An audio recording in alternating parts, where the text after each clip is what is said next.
بسم اللہ الرحمن الرحیم۔ السلام علیکم ورحمۃ اللہ وبرکاتہ۔ میرے کافی دوستوں نے یہ سوال پوچھا ہے، بات کی ہے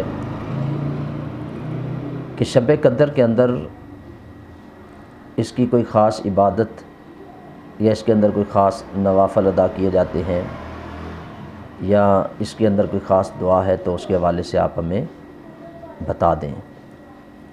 تو اس بات کو اپنے ذہن کے اندر رکھیں، اللہ رب العزت نے امت محمدیہ کو بہت سارے شرف اور اعزازات عطا فرمائے، اور ان بہت سارے شرفوں میں، اعزازات میں اللہ رب العزت نے جو ایک بہت بڑا اعزاز امت محمدیہ کو عطا فرمایا، وہ ماہ رمضان المبارک کے آخری عشرے کے اندر شب قدر کی جو رات ہے وہ اللہ رب العزت نے عطا فرمائی ہے۔ ایک روایت آپ کے سامنے پیش کرتا ہوں کہ حضرت جبریل علیہ السلام نبی پاک صلی اللہ علیہ وسلم کی پاک بارگاہ میں حاضر ہوئے اور آ کے پہلی امتوں کی عمروں کے حوالے سے اور عبادات کے حوالے سے بات کی۔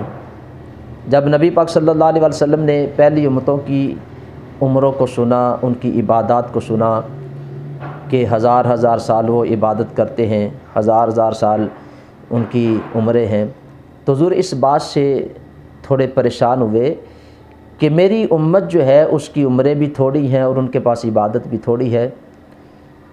تو جب حضور اس بات سے پریشان ہوئے تو اللہ رب العزت نے جبریل کو سورہ قدر جو ہے وہ عطا کی اور کہا کہ جا کے میرے محبوب کو یہ سورت تحفے میں دے دو۔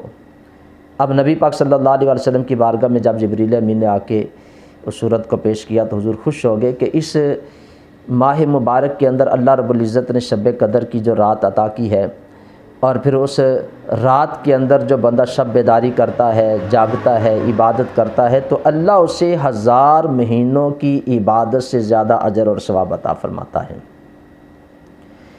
تو ماہ رمضان مبارک کے آخری عشرے کے اندر اس کی طاق راتوں کے اندر وہ شب قدر ہے، ہمیں اس کی تلاش کرنی چاہیے، کوشش کرنی چاہیے۔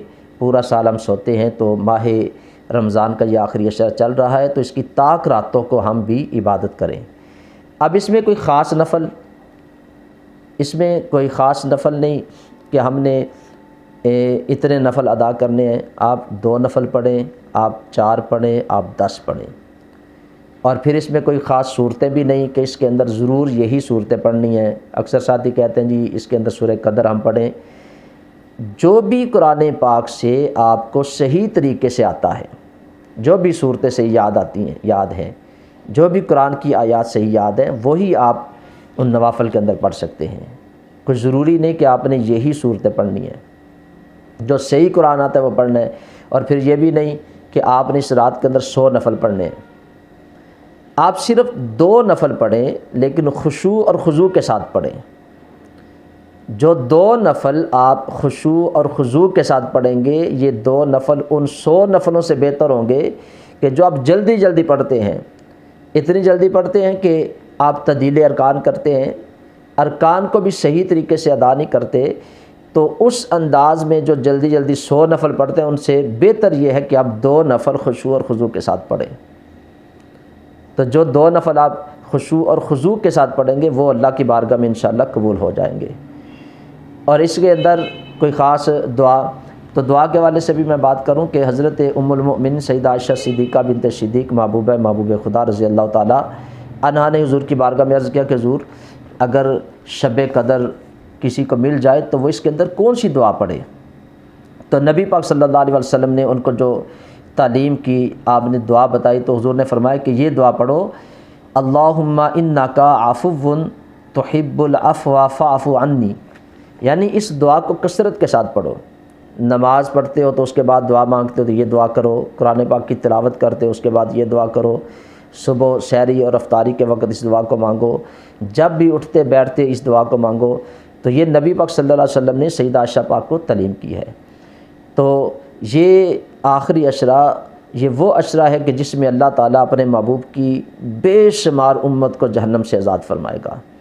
تو ہمیں کوشش کرنی چاہیے کہ ہم بھی کوشش کریں، ہم بھی محنت کریں، ہم بھی عبادت کریں، ہم بھی اللہ کی بارگاہ میں حاضر ہو جائیں، اللہ سے اپنے گناہوں کی معافی مانگیں۔